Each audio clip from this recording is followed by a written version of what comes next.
Hello, ladies and gentlemen. My name is Hutch, and with me, as always, is my co-host Julius, and this is the Tap In. We have a special episode today because joining us is our good friend Mateo. Woo. Mateo. All right, Mateo. Hello. Why don't you tell them a little bit about yourself, how you got into soccer, who your favorite team is right now, and we'll go from there. Yeah, no, absolutely. So I think for me, it really just started. I'm Hispanic. I'm Colombian. So my family really was ingrained in soccer. I grew up during the golden age of soccer. Some might say, Cristiano Ronaldo, Messi, some of the greatest players of all time during that period. So, it was really easy to really jump in and immerse yourself into that culture. And I started, my earlier memories of soccer were, following the 1998 World Cup in France when I was 6 years old, watching the finals. It was France versus Brazil, and my dad was bribing me to root for France the whole time. My mom was rooting for Brazil, and he was like, "Hey, if France wins, you get $20." And I rooted him on as hard as I could, and they won. So it was pretty easy to get into. Once I moved into the U.S., I continued to try to follow soccer. It's easy for the World Cups, but when it comes to the different clubs, it becomes a little bit more difficult. But yeah, I try to keep watching it. We watched the World Cups, but after a little while, it became more difficult. So I stopped watching it for a while. So I had phases of following soccer, and then just very recently, I kind of fell back in love with soccer, with the Club World Cup happening in the U.S. and my friend here Julius bringing me to the Man City Al Hilal game that happened. It was such a phenomenal match. I'm a big underdog story. I'll even if it's against my own team, if it's a Cinderella story, I'm just a sucker for it. And Man City came in as the big, the big name. You have Foden, you have Holland, you have Pedri, and you have just these huge names going against a relatively unknown Saudi league. I mean, unknown for like the rest of the world. I'm sure big in the Saudi league, but for the rest of the world, this may be a little unknown. And to just watch that game that went into extra time, hearing the roar of the arena after the last goal was struck, and them finally winning and proceeding was just phenomenal. So that really brought me back into the sport, and yeah, and unfortunately for Julius, the game didn't go his way. But and in following the Club World Cup, I really fell in love with Chelsea. It wasn't even when they won the Club World Cup. It was when they introduced Joao Pedro to the squad. I remember watching that game and seeing that spectacular goal that he had as one of his introductory games. I think that might have been his introductory game, Yes, if not one of them, right? And all right, I'm trying to get this thing to focus you're all good. on me. Don't worry about it. Okay. And yeah, so I really followed it and kind of came up to speed on Cole Palmer, and the best part was that last game against PSG. Talk about underdog. Talk about Cinderella story, man. Nobody in the world thought that they were going to win. Every pundit was brushing it off. 3-0, 4-0. They're going to get destroyed. PSG coming off of arguably their greatest season ever, winning everything they touched, and for Cole Palmer and Joao Pedro to just absolutely destroy their whole defense, and win it, was just spectacular. So Chelsea became the team that I follow, and now I'm a loyal and proud blue. I just got a birthday present that was a big Chelsea flag that I have in my cube. What? Yeah, Really? yeah, yeah, yeah. My coworker and good friend gave me keychain and a big old flag to put in my cube. So I think I'm blue until I die. So it's That's been a crazy. really fun time. And if you're wondering what authority I have to be up here, I don't. I'm gonna just lie to your face and tell you that I know what I'm talking about. I'm gonna just say it with all the confidence in the world, but I'm gonna just be here and have this as a good excuse to talk soccer to my good friends and just go along for the ride. Man, as I'm gonna just fans of try. the sport, we could talk about it as much as we want. I don't think there's anything wrong with that. No, I'd rather you listen can't. to us talk than No Steve A. gatekeeping Smith. soccer, guys. That's a global sport. No, It's no. not my fault that I'm slept on it. There's no experience capped to passion. You you are as passionate as anybody I know about their team, and Heck yeah, yeah.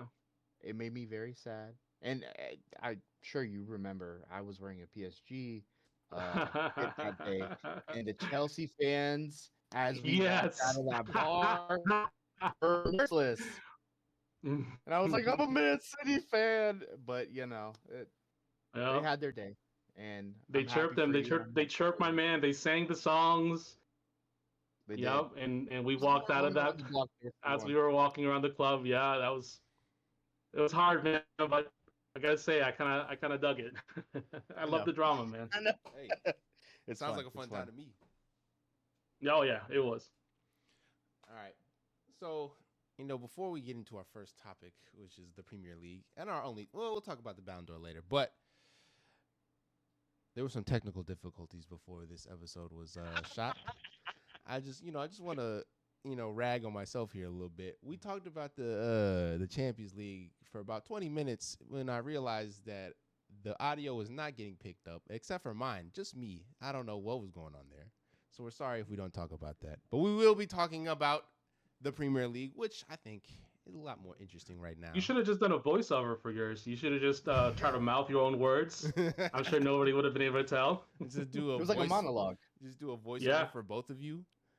There you go. Just I read would have the loved to hear just that read back. the transcript of you guys talking. I mean, Yeah, it'll look like an anime. It'll look like a kung fu movie. It'll be great. oh yeah, it looked like anime and dub. Yep. That could have worked out, but hey, hmm probably would have got a lot of views.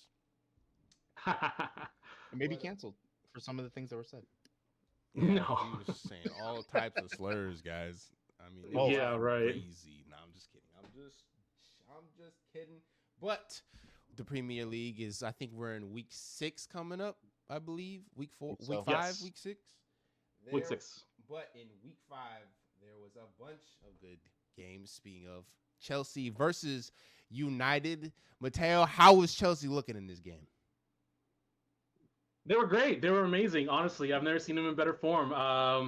No. I'm sorry to say it was probably our worst match in a long time. Probably and honestly, I think it was coming. I really do. Um,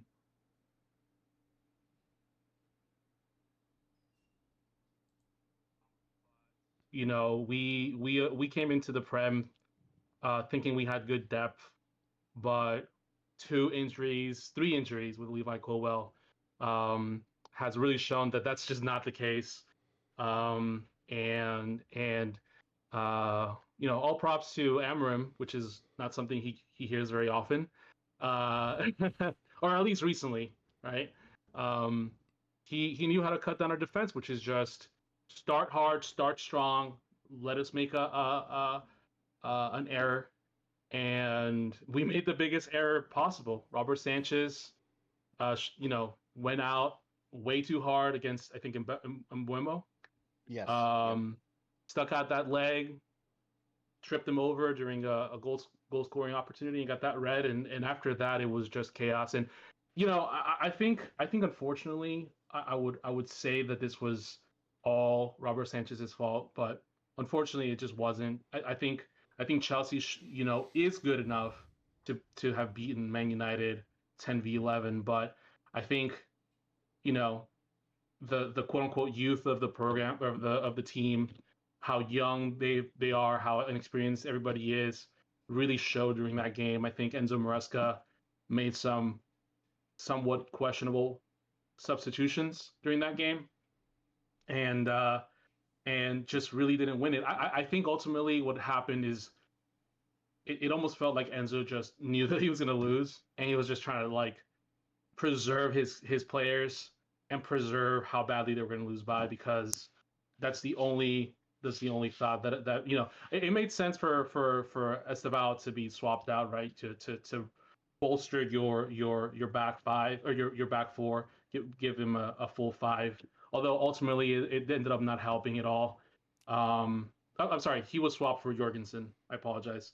Pedro Neto was swapped for, I think, Tosin, and it just didn't make sense. Pedro, outside of Cole Palmer, is probably the most creative winger, not winger, but left fielder that we have right now. And it just really didn't make sense to set it up the way that it did. But and then unfortunately today it showed again against Lincoln. I wasn't able to watch the whole game, the Carabao Cup against Lincoln. And granted, it wasn't the prime team, right? We were using a lot of our giving some minutes to some of the people that are usually on the bench. But I mean, regardless, we really saw how Jorgensen is just not. If we thought that Robert Sanchez was bad, Jorgensen looked worse. I mean, he's allergic to the ball. He does not want to go out and catch a ball, and that happened during the Man United game. There was a lob. Caicedo, I think, tried to clear the ball. It went up in the air. I mean, it was like eras up in the air, man. I could have cooked the whole meal, ate it, and washed the dishes by the time that thing came back down. And what does he do? He retracts into the box instead of going and grabbing it with these digits. We evolved to use these to grab on. Everybody else was using their feet. He could have come and grabbed that ball, and we would have been at least 1-1. So same thing happened during this game. And the back line didn't look good. We weren't creative. Garnacho, I was hoping that we would see some of that, post Man United energy. Didn't really do very much. He wasn't in the way, but it's not looking good right now. We really need that connective tissue to start forming. We have a lot of talent, but nobody's working together. You have people just rushing the field, but stopping because they don't know where anybody is. It's just, we'll see. Damn, that was not a very high praise for your beloved Chelsea, man. He's realistic. Well, I'm realistic, and unfortunately, I want to say that this is a one-off, but I think it was Fulham, that they had that goal that was not that disallowed because of a foul. Was it the Fulham match, or was it? You guys won that one 2-0. No, we had a draw. Was it Brentford? I think it might have been Brentford. Maybe. One of these, I forget which one it was. Where was this allowed? Honestly, it just we haven't been as dominant with teams that we're supposed to be dominant, and it's really showing now that we have, some of these big. I mean, I think we have Liverpool coming up in like a week or two, and I think if we don't get our act together, it can't just be Joao Pedro and Caicedo out there, right? Right. We need Enzo Fernandez to do something. He's just out there letting people just trail right past him. We have and yeah. Anyways, I could go on and on. Honestly, I could go on and on. It's looking grim right now, but I'm hoping that it's not Man United number 2. I keep dragging on them right now, but we'll see. I don't know. It's looking grim. I'm really hoping that this Brighton game on I think Saturday really shows us what we know Chelsea can do. Nobody drags their team more than their own fans. Guy. Oh right yeah, here. yeah. Aston Villa lost to Sunderland. They didn't lose, but it felt like a loss. I know it was 1-1 draw. We did get. They had 10 men for like. They had 10 men for minutes. like for the longest time. I think it was like the 17th minute he went out. Yeah. And who is it? It was Matty Cash hit a beautiful goal, hit a beautiful strike from outside the box. But beyond that, nothing. They put pressure on us for a majority of the match. It felt like And then they had the craziest goal, by the way. The ball was popping up and down like it was some popcorn, and eventually one of the Sunderland guys headers it. It drops beautifully right in front of the striker for Sunderland, and it was just Hmm. easy right in the net. And I'm just Damn. like, there's no way they're putting this amount of pressure on us, and they only have 10 men, and we can't Yeah. get. I think we had maybe 2 or 3 shots on goal. There was one. I think it was what is his striker Marlon for us. Sometimes he comes off the bench for Watkins, or sometimes he starts depending on the day. And he had a breakaway. Him and maybe 2 defenders, like a couple steps behind him, and he couldn't even get a shot off on the net. They caught up. They jostled him, and he lost control of the ball, and it went out the back. He was like, "Where's the PK?" And I'm like, "Man, why didn't you shoot the ball? What are we talking about?" One of my least favorite aspects of soccer when everybody's complaining about PK Rolling on the penalty. floor. What are we doing? Yeah. I'm like, dude, no, you But should have shot that. There was nothing but you and green grass, and they caught Mhm. you, and you didn't do Sleeping. nothing with the ball. Yep, that's right. And Let me ask you though, do you think is this a mentality issue with Aston Villa? Is it not wanting it enough to kind of hit those highs that they experienced last season playing in the Champions League? Or do you think there's just a talent drain? Or because I mean, you guys had Marcus Rashford and Asensio who brought some attacking intensity, you Mhm. could say, last year. What do you think is the problem? Because yeah, I'm looking at at the fixture so far. It's 3 draws and 2 losses, my friend. I I'm just, sorry. Looking grim. yeah, it is looking grim. If they keep playing like this, we're gonna be in the lower leagues before long. But if I had to guess, I think it's a mentality thing. I think they got the talent to win these games. They could have beat Sunderland. They could have beat Brentford both times. But I don't think that mentally they want to. It looks like, or they have the drive to, or the. Well, I don't, they're not Yeah, hungry enough. Is what I'm trying to say. Yeah. Yeah. They so, don't. so, They don't so, want it. soccer is 50% physical and 50% psychological, and it takes one really bad loss to just put you on a string of bad losses. So I think you might be right. Yeah, I think this their hole they have to dig themselves out of. because if it Otherwise, was, like you said, we might be talking. We were talking about West Ham for relegation.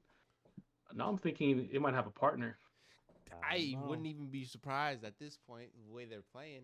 It's just that game yesterday. It was supposed to be one of those games where we haven't scored in all 4 matches, and we haven't got it. We haven't even smelled a W yet. This was supposed to be one of those matches where it gets us back on the wagon. You gain some confidence from Yep. beating the shit out of Sunderland, and it's like a tune-up game in college football. You play a Division II or a low D1 school, and you just beat the absolute shit out of them, and Yep. you get some confidence. That was You supposed to. you get that confidence back It's exactly. a team that just got promoted. They're already down a man. We should be 3-0. I want that to be 3-0. No, easy win, gain that, but nope, they just didn't want it. And Sunderland, they were climbing, they were chasing that goal ever since their man went out. They were just playing for the draw, and we were just playing just to be out there. And honestly, I mean, you guys have on Thursday, you guys are playing Bologna, who Bologna. Yeah, I was were looking at not that. terrible. They There. weren't terrible in Serie A last year. And then you have Fulham, who isn't easy. Feyenoord, not that bad. I mean, and then after that, eventually you'll hit Burnley, but then right after that you play Tottenham, who has also been in great form, Oh, honestly. yeah. Yeah, they've been Especially with looking different. Zavi, Different. RP Yeah. Zavi. Yeah. We should have had them. He should have been our striker, man. He plays all over the front. I'm a little bit upset about that one still, but Yeah. what can I say?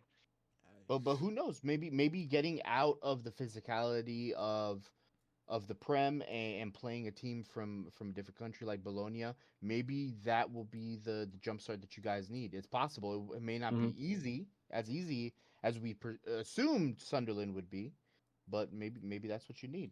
Right. I don't know. I just think a couple of the promoted sides this year don't look that bad, and they look like they could put some established Prem teams in danger. Yeah. Maybe you Oh, guys, maybe West Ham. Sunderland's in great form. I Yeah. hope that the Sunderland game was the wake up call that the players needed to get their shit together because they have not played well at all. Because that goal. I wouldn't say it was lucky, but it was just a great shot by Cash, I think it is Matty Cash. Yeah, it was from Matty Cash. Liverpool, actually. I think I he don't was a midfielder. know. Are you thinking Harvey Elliott? You guys I'm recently thinking got Harvey Harvey Elliott. I'm thinking of Harvey. Harvey Elliott, you got, and yeah, he was like a young academy product from Liverpool, who could be one of those attacking talents that could spark something in this team. You know, this is the first time that he gets out of Liverpool, and who knows? This is a big opportunity for him to kind of show that maybe Liverpool made a mistake.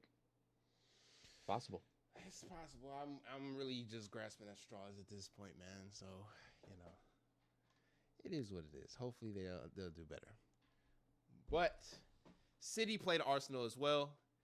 And as you said, it was the tale of two halves, which is kind of the trend with City. It seems like they start out pretty bad in these first halves, but then get it together in the second. Would you agree with that assessment?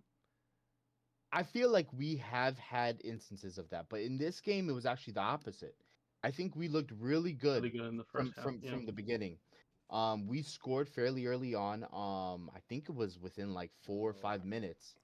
Yeah, Holland got in behind, and he's giving me Exploded. what I need. Yeah, he's giving not those two things, but Hey, whoa, yo. whoa. But he's already on 6 goals, so he's in goal scoring form, and I'm very happy with him thus far. And I feel like, we've had conversations in the past on, man, it seems like Holland is always just kind of sitting there and he's just waiting for something to happen. His partner in crime, Phil Foden's back, and Yeah. Yep. I think Foden actually set him up for this goal. And the reality is I think he's improved his game. He's looking better. He's tracking back on defense. He's getting more involved in the midfield, helping build up play.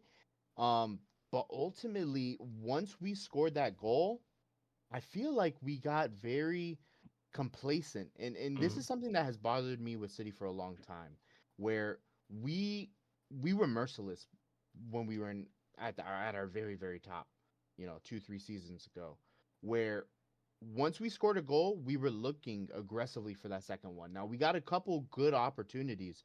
There was one where Holland also was on a fast break, a counter attack with Foden right to his right, and he could have easily squared the ball, and we could have been 2 up. And I think it happened in the second half, and we could have maybe put the game to bed, or at least really demoralized Arsenal, who at least initially came out quite defensive. A lot of the new attacking talent that they've acquired didn't start. But then soon after like halftime, Eze came on, Saka was on, and they just started pinning us back. And one of our biggest frailties last year was how bad we were defensively, especially on the counter attack.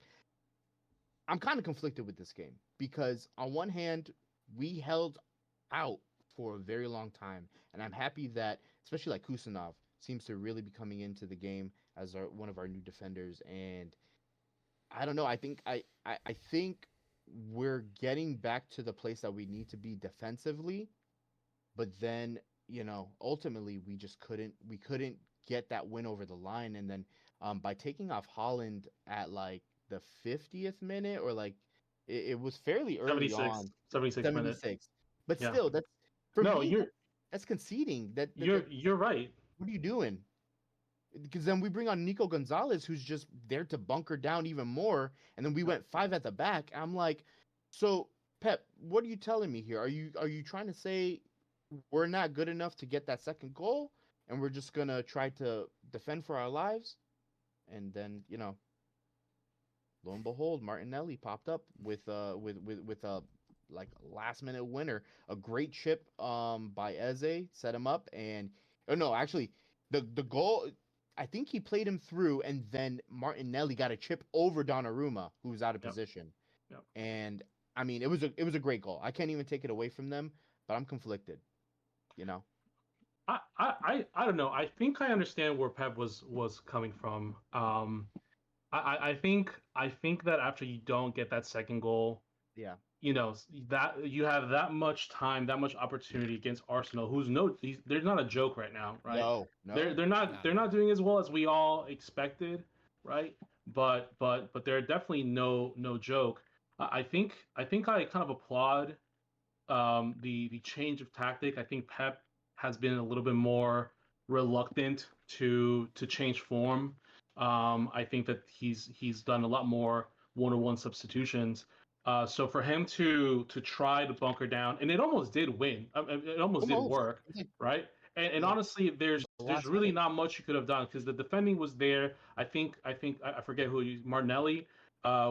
was in the midst of being handled by a defender, Yeah. right? Donnarumma was coming in to sweep the ball up, right? So that's why he was out of position, and he chipped this honestly 1 in 100 shot that just made it in. I think that 1 in 1,000. I guess that's not really big odds. 1 in 100, whatever. But you see what I'm saying? Like I think there was sound logic to what he was doing. I think had it been maybe a weaker team going for the second or third just to really bolster your wins made sense. But this is Arsenal, right? Yeah. Their attacking front's very very strong, and like I said, they had 3/4 of the game to get that second winner. Bolster down. Let's go home with what we have, and yeah, We almost came off with it. And yeah. and the reality is last season, I mean, we in the humble derby, you could say, we got smacked by them 5-1. So to draw this, I don't want to celebrate a draw because we should be better than this. But I understand that we are in the midst of a rebuild, and Mm-hmm. we've come a long way. We have a lot of new faces in the team. We've gotten rid of a lot of the old guard. We have quite a few injuries because I even feel like if we could have brought on Marmouche or Turkey, Mm-hmm. who are injured for at least a little while, maybe they could have gotten us that second goal. So all in all, I'm not too down on how Man City performed. I wish we could have held on to that dub, but ultimately, Arsenal's attack was just a little too good. But that's where I'm at. I mean, who are we playing next? I don't think I think I looked at it. You I guys don't think are our playing schedule gets much easier. Huddersfield. Never even For heard of Huddersfield? the them. Oh, Carabao well, that, Cup. yeah. Okay, so that's a gimme, That's maybe. a Well, BTA right let me there. not Let's say that. let's just say, look, guys. I think Yeah, we let me gotta calm give down. these lower leagues a little bit of a prop. I think I forget who said it, There was an but upset for earlier. for the Wasn't for prem players, these are just like gimme games. But for lower league games, these are the finals. So they're going to win it. They want to tear True. these big names down. So Okay, bet. uh, And you make a good point. 4-1 though. I get well, 4-1. yeah. Nah, I'm just Yeah. kidding. All respect to Huddersfield, wherever that is. I hope they do good. No, I'm trying not to be Actually, our schedule disrespectful. isn't too bad. Yeah, then you guys Our, play our Yeah, I think you Burnley. guys got most of your big matches out of the way early. yeah. It seems like it. Kind of the opposite for Chelsea, which I think we're about to be hit with a lot of big names. So Mm. Well, and there's rumors that Cole Palmer is going to need surgery for his groin injury. He might be out till winter time, honestly. Yes, sir. Oh no. and Yep. Aston Villa's gonna be hit with just names, not big or small, just names. And whether or Just not we win letters, those, letters, anybody's characters. is anybody's guess. You know what I'm saying? You never know, man. Sometimes sometimes it takes one good game for you guys to go on a streak. So Yeah, I agree. I There's, agree. like you said, there's talent there. It's just they need to 100%. awaken. And let me just remind you, you were one of the only sides in all of Europe who actually beat PSG until, Right. our friend over here beat PSG. But in the Champions League, you were the only one that really beat them. Or one of the only teams that actually beat them. So there's something going on. Maybe they're over Unai Emery. Maybe it's not. The messages aren't getting to their hearts and minds, and they're just not able to reproduce what they're practicing. You Yeah. know, I talk a lot of shit, but I got faith that they gonna get it together. you're gonna be there. This is a support group. This is I appreciate that, but we got to get to the Merseyside derby, which is Liverpool, the juggernaut that is Liverpool, the $400 million juggernaut. So Oh yeah. what is do you Isak? All right, the striker from Newcastle does he just need to get ingrained in the system, or you think he's just maybe they paid too much for him and he's really not that good, or what do you get? What do you think, Mateo?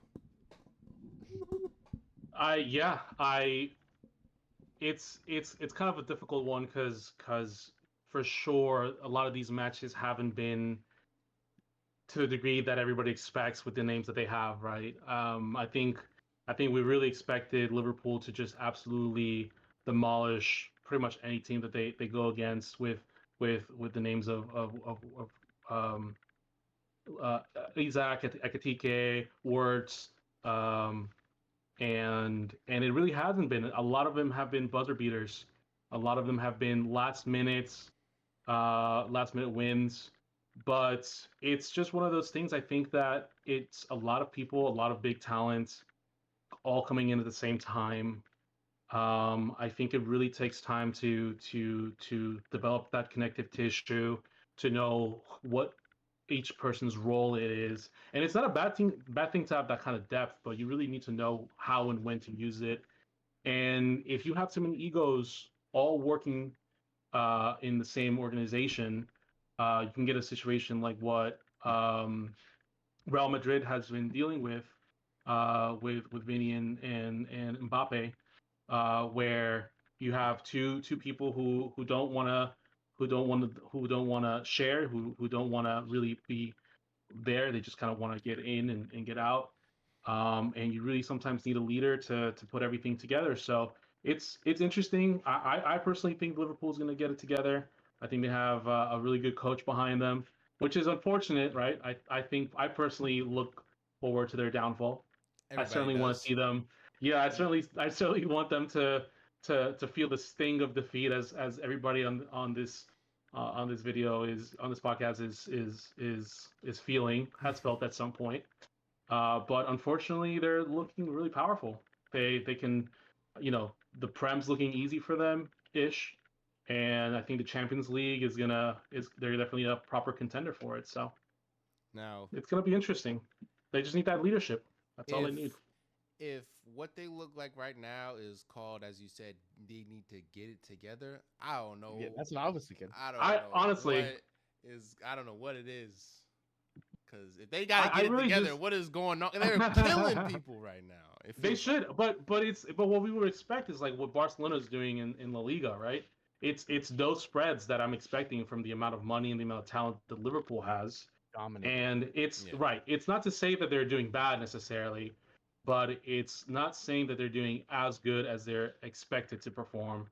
And aside from no, yeah, pretty much everything's been pretty. I think this last game they won 2-1, but I think the last game or the last goal was at the 70 some minute mark. So it's still a late hitter, right? So Now, Yeah, but not quite as dramatic as some of those first games. yeah, Some of those first yeah, games were that literally Arsenal like, game was nuts. I mean, Yeah, just a the wonder strike 90 from some. Soboslai, Yep. crazy free kick. I mean, and even in the Champions League, it was a late minute winner against Atletico Madrid. Mm. I want to say, oh, are they frail defensively? What's going on? Because I mean, even in that first game against Bournemouth, they scored two, drew, and then had two more in like the last like 5-6 minutes of the game. So after a while, like I want to say, man, is this sustainable? Is this some? There's no way they keep this up, right? But they've done it in almost every game, and the goals are coming from kind of all over the place. And back to your point, James, about is Isak that good? He definitely. Let's relax. Let's remember that he basically sat out for was on strike against with his old team Newcastle. So maybe he needs time to get up to speed. And honestly, right now they don't have to rush him in because Ekatike looks great. Hakitik is leading the field right now. He's awesome. He's awesome. And he Gravenberch. wasn't. I'll tell you what. He wasn't 150 million. I'll tell you that right now. No, he was not. He wasn't cheap.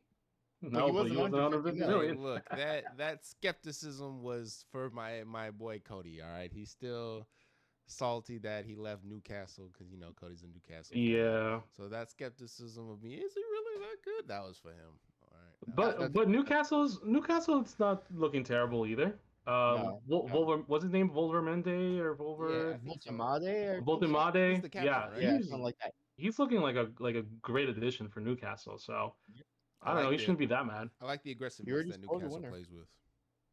That's why I recommended them because they have that aggressive like front foot midfield. They're very physical. Their defenders are awesome, and they had Isak, who was like this, this golden, this diamond at the head of the crown. But we got to give some grace to Voltemade and see if he can maybe meet the standard that they've kind of been at over the last couple of years.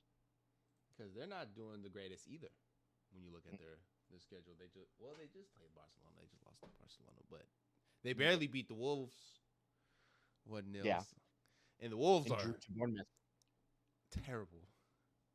So Yeah. I guess they're kind of in the same boat as us. Potentially. I think Mhm. a lot of teams.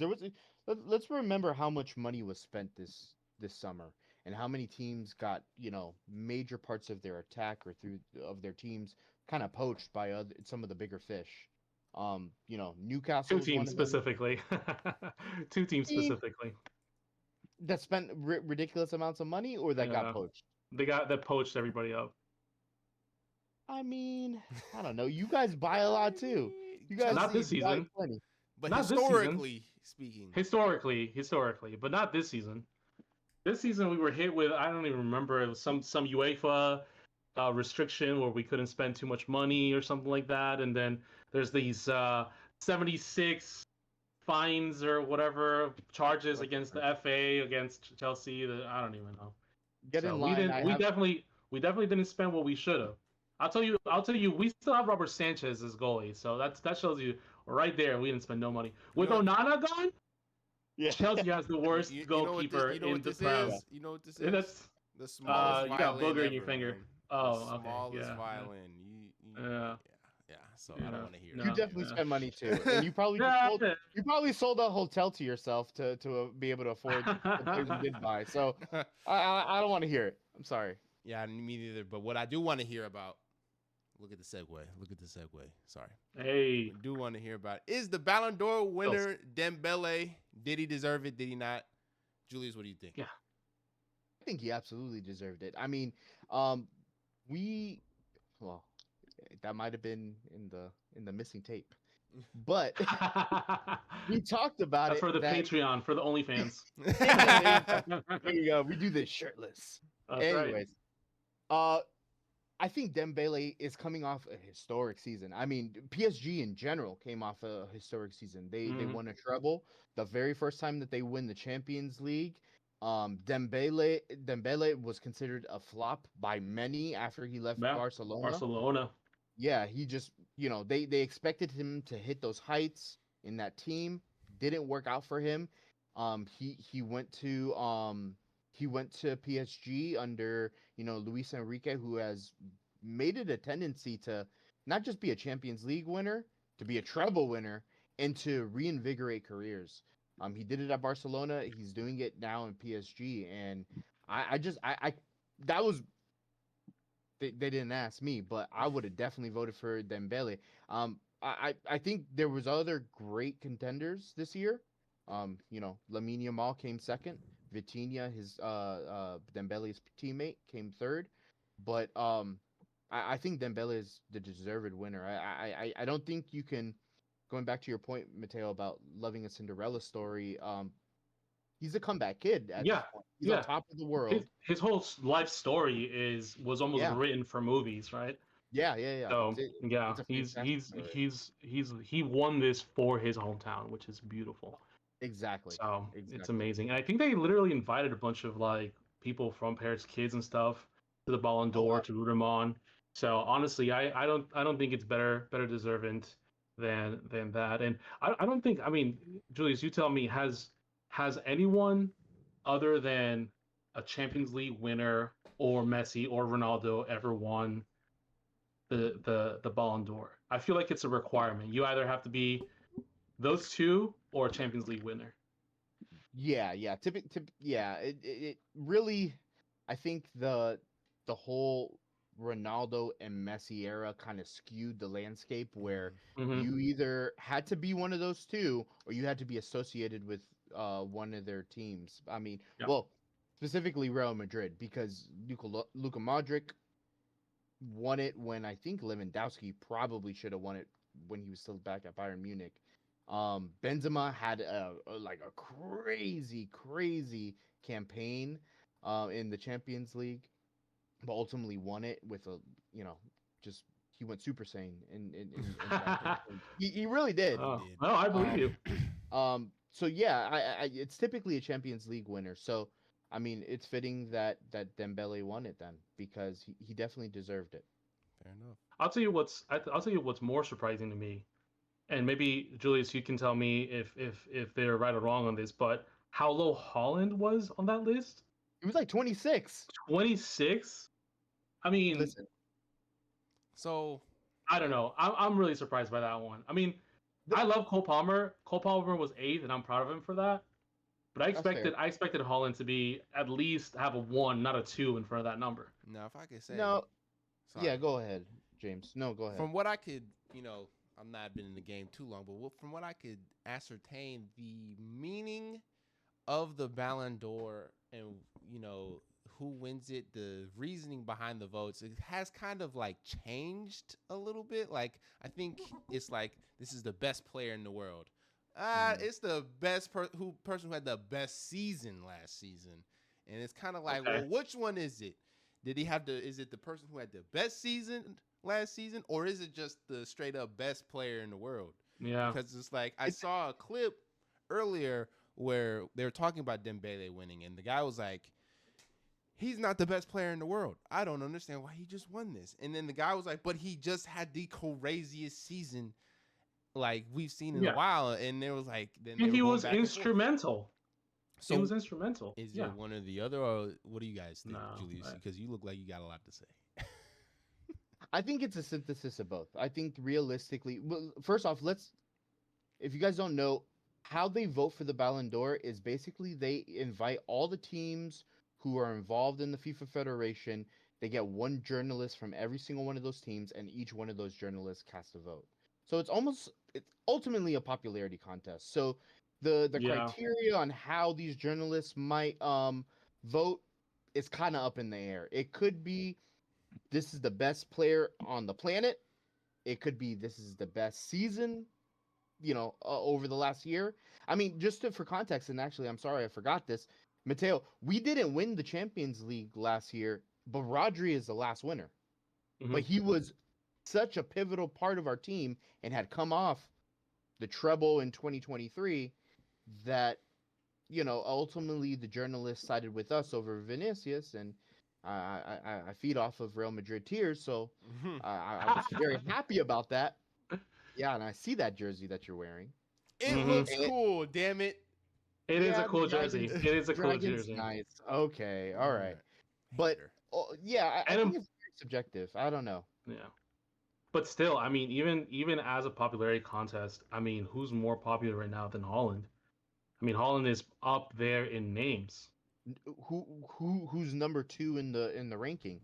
Yamal. Right. Lamar, Yeah, I right. mean- But I mean, I don't know.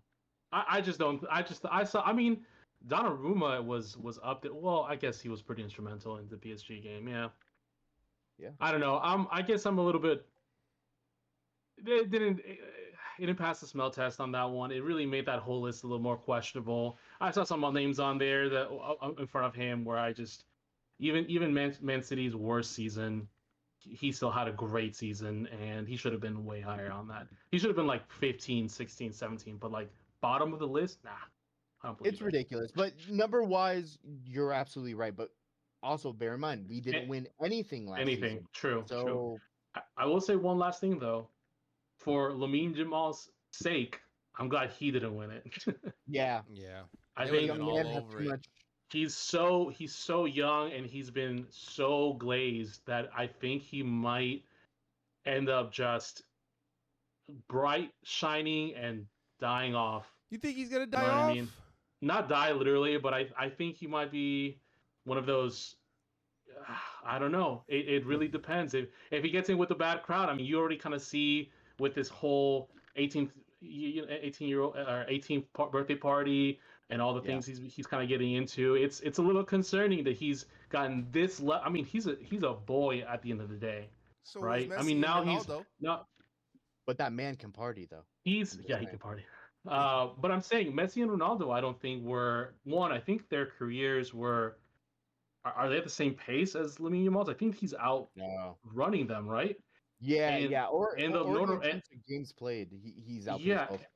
and young Messi and young Ronaldo did not get the amount of um you know media attention than Lamine. I mean, I go to Adidas store and I see his ramen hair, right? His hair looks like ramen packs, bro. Somebody needs to talk to him about that first of all. But I see his face everywhere, and he was 17 when he was on those ads. All I'm saying is I hope he has a good support system behind him that is going to point him in the right direction, so we have a true Messi and a true Ronaldo, and not just like a Neymar, which is he's kind of saying like not that didn't have an amazing career, but could have been way brighter and way more impressive. I agree 100%. And really, Neymar or like Ronaldinho is the perfect example of someone who just hit those heights so early, but ultimately couldn't sustain it over a long Yeah. period of time, and that's why neither one of them actually. Ronaldinho, I don't know if he was a Ballon d'Or winner. Neymar definitely should have been, but he did not. Because I mean, first off, he was outshone by Ronaldo and Messi, but he just He might he, have he couldn't sustain more it. in common with Yamin than the other two in terms No. of how they're perceived by the media. Yeah. Who is? Neymar, Yeah, for sure. Yeah. agreed. But all right, ladies and gentlemen, that has been episode 2. Well, so do we want to talk about the next fixtures? What games we are hoping to see? You know what? I appreciate you keeping me on my toes. I appreciate it. All right. You know what? Right. Julius, I'll go first if you Yeah. want. I'll go first if you Hey. want. I'm actually looking forward to that Liverpool Crystal Palace game. Oh, the First rematch of of all, the Shield.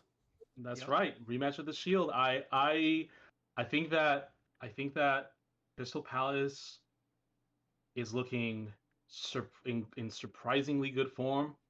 I Mm. think even with Eze missing, I think their defensive line is looking incredible. I think they could work on their attacking line, but their defensive line is impeccable. I think obviously Liverpool is going to be disappointed that they didn't get Mark Gahey. Apparently, I forget who the coach's name for Crystal Palace is. You help me, Glasner. Julius? Glasner. Glasner. Yeah, Glasner. Who I think they're trying to tap him for Man United's replacement. Oh, Yeah, I've heard that as a rumor. I've heard Southgate as well, the Yeah. former coach of England. Yeah, but I heard that he was the reason that Mark Gahey didn't go. Yes. And I'm sure he was very upset. And I personally think that's it's that trade alone put a bad message out to all these players that you can, if you misbehave, you'll get what you want. Mark Gahey was a professional, and he didn't get that trade where Isaac was honestly foolish. Crybaby.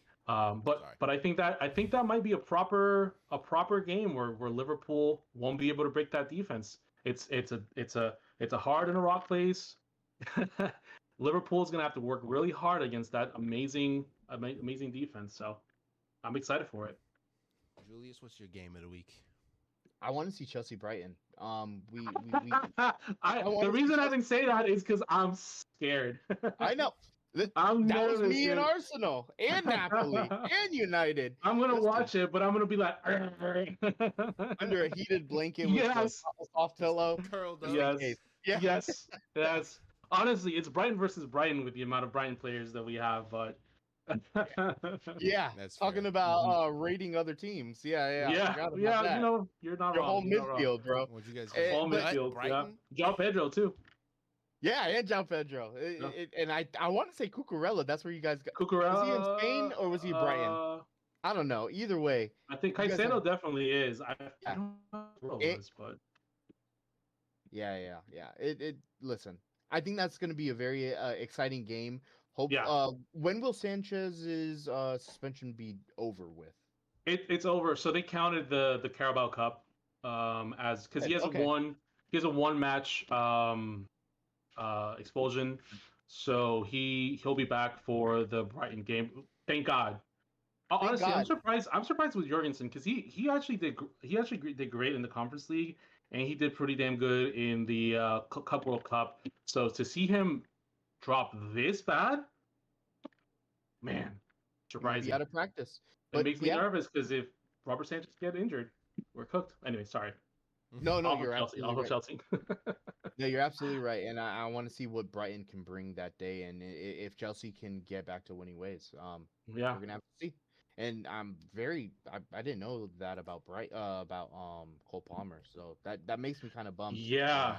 That was Enzo Maresca just kind of threw that out there in a conference.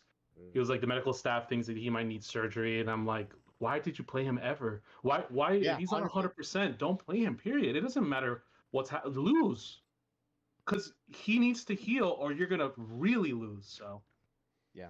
I don't know. I like Enzo. I like what he's been doing. I like that he's young. I like he's pragmatic. I like that he changes stuff around. But Yes. shoot, I don't know. Shoot. Sorry. And then, real quickly, my game of the week. Yes, thank you. is Newcastle versus Arsenal. Yes. Arsenal's That'll a be good great. team. Newcastle got some dogs on their team, so I think if it ends up anything like Newcastle versus Liverpool was, then it's gonna be a great game. Oh in my yeah. opinion. I think it could be very, very entertaining, and I want to see if Arsenal's like overpowered midfield can take over that very physical midfield of Newcastle. I think that's going to be a really, really good match. Gonna be a real good. I want to see Yorke's show his worth. There's some real questions about the Portuguese league. I know we were talking a little bit earlier about that, but Yorke's got striker of the year during the Ballon d'Or ceremonies.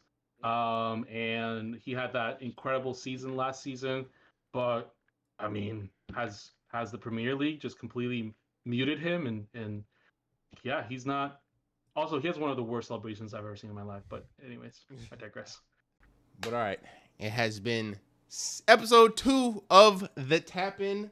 We appreciate Mateo for joining us. I hope you join us for the episodes to come. I hope you had a fun time. And like, comment, and subscribe. If y'all at home haven't already, I don't know why you haven't. You should. We're awesome. And we will see y'all next week. Peace out. See ya, YouTube bots.